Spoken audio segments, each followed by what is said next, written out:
So I know something that you're quite passionate about is, and something you've openly admitted is something that you deal with, and that's FOMO.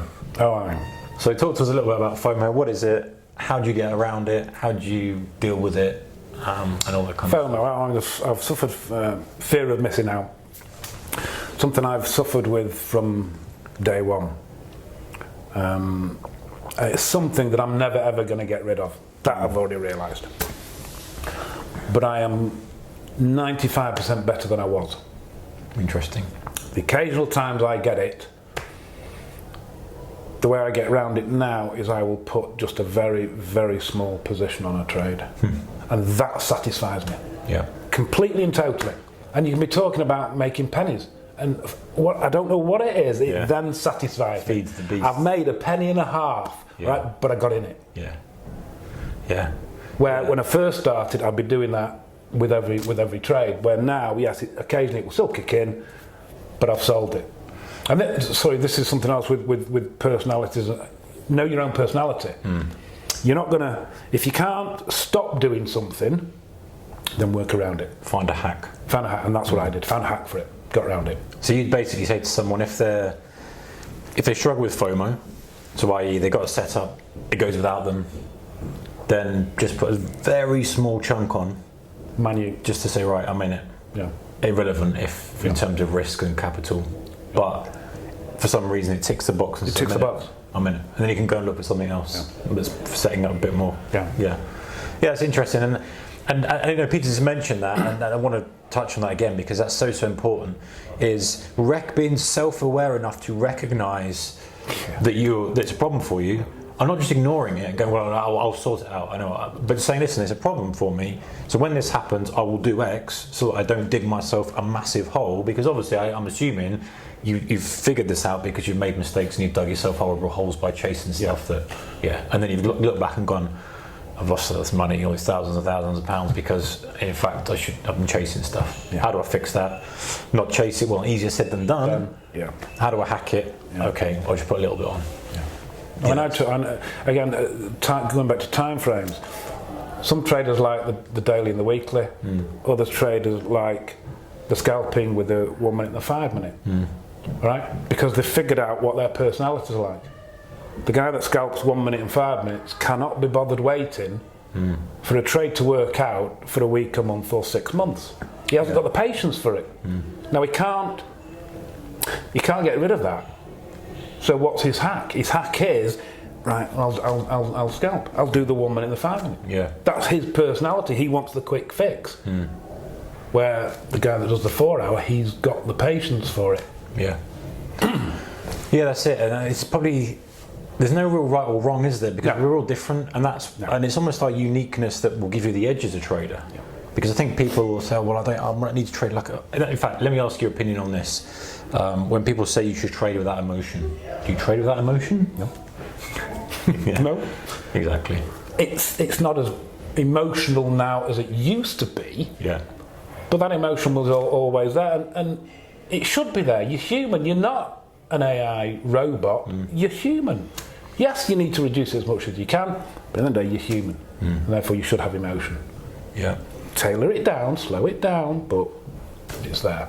Do you have any other kind of hacks? I know you had that FOMO one. So let's say if you have a series of losers in a row, does that bother you and you have to take a break? Or if you have winners in a row, do you think you're like chief trader and end up over trading? Or is there anything that I used to, if you have a series of winners, then you feel like you're a god amongst traders. And all of the traders kneel before me, right? And then and then the times that you have a row of losers, you're the biggest muppet on the planet. Yeah. And that's probably on a daily basis. Do I take a break? I don't really. No, I don't take a break. I don't. Because I just know it's all you've done is it's probabilities. It's just probabilities. You when you toss a coin, you might get 10 heads in a row, you might get 10 tails in a row. You just know you can have a period of winners, a period of losers, you can have periods where maybe every other one is a winner and loser. Gotcha, yeah. So you're very pragmatic about...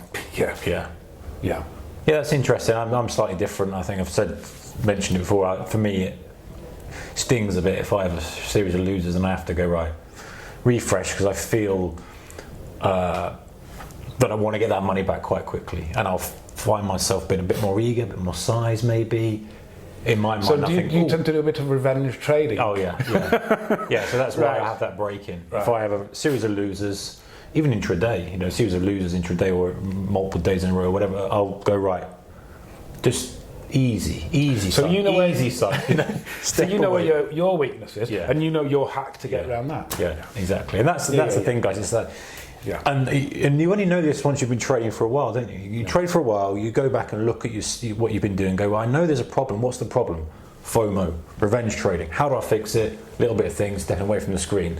We've got hacks and fixes, and that's why it's good talking to different types of traders and being involved and you watching the channel and stuff, because you get ideas and go, oh, well, that might work for me to fix that because that's a problem for me. And you're trying to brute force fix it and go, don't have FOMO, don't revenge trade. No, well, if you're going to revenge trade, you can't revenge trade if you're not on the screen.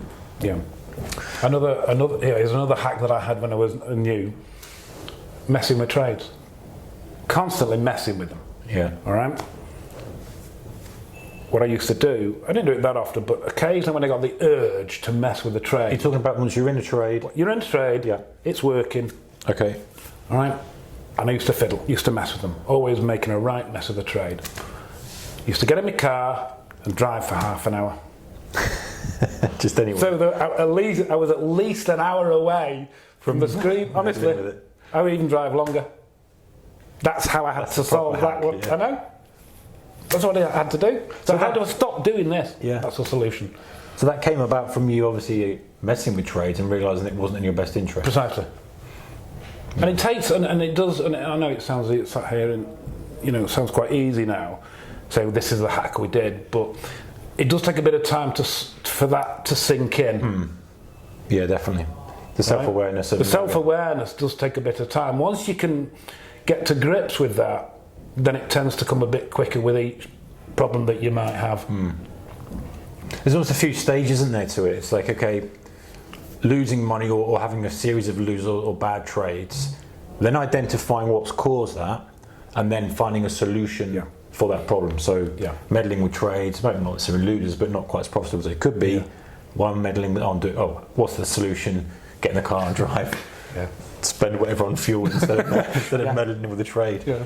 I don't have to do that now, but that's at the time. I thought, how else do I do it? But that's interesting. You don't have to do it now because it's almost like once you've done it, you prove to yourself that if I do this, then I get a better result. So if I don't meddle with it, it's almost like you prove to yourself, listen, I didn't meddle with it because I was 50 miles away from the blooming screens. And actually now, look at my results difference between meddling and not meddling. It's proof that not meddling works. So save the fuel, sit there and have a sandwich instead of whatever it is. Yeah, interesting.